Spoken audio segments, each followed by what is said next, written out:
Bonjour Philippe.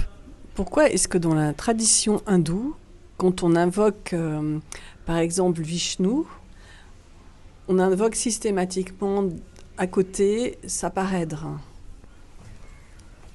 Effectivement, c'est un sujet très intéressant et magnifique parce qu'il est très universel. Et vous savez que on aime présenter les choses dans cette dimension universelle d'archétype. Alors effectivement, par exemple, si on appelle Vishnu, qui veut dire, on pourrait dire le Dieu ou Dieu dans son aspect de vie, puisqu'évidemment les différentes expressions du divin en Inde sont l'équivalent des noms divins en islam, c'est-à-dire que ce n'est pas une multitude de dieux, ce sont des angles par lesquels on s'adresse à Dieu. Donc Vishnu est le vivant, et sa parèdre, c'est Lakshmi. Donc il est dit, n'invoquez pas Vishnu sans invoquer Lakshmi. Et de la même façon, Shiva a comme relation sa parèdre, donc c'est Parvati. Et Brahma a comme parèdre Saravasti.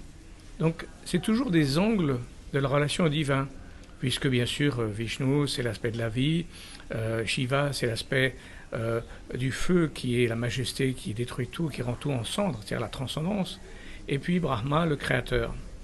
Alors pourquoi effectivement c'est extrêmement important cet équilibre entre, au fond, par exemple, si on prend l'exemple Vishnu-Lakshmi, pour le comprendre, il faut se reporter aussi à une donnée fondamentale qu'on trouve aussi dans la tradition islamique, qui est ce qu'on appelle le qada et le qadar.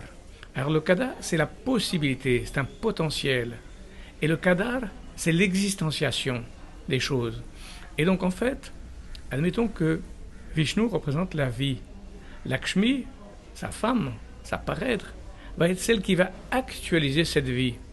Or, vous savez très bien que, par exemple, effectivement, l'homme donne une graine et que la femme actualise cette graine. Et très souvent, selon le proverbe simple aussi, qui dit « derrière un homme qui réussit, il y a toujours une femme ». Car en fait, le rôle du féminin est d'aider à s'actualiser, à actualiser le potentiel de l'homme. Donc l'homme représente cette possibilité, mais qui demande à être actualisée. Et je donne souvent l'exemple, un nuage apporte une possibilité de pluie, mais ce n'est qu'une possibilité de pluie. Tandis que la pluie, c'est une actualisation de ce nuage qui descend en pluie. Et le rôle du féminin est justement d'actualiser le potentiel. Donc, dans cette expression de la tradition, très très juste, il y a toujours ce qui est apporté en potentiel et ce qui est actualisé. Or, c'est le rôle du féminin, qu'on appelle aussi en Inde la Shakti, qui est l'énergie. Donc on dit par exemple la Kundalini qui monte le long de la colonne vertébrale, elle est à la fois conscience et énergie. La conscience représentée par le masculin, l'énergie par le féminin.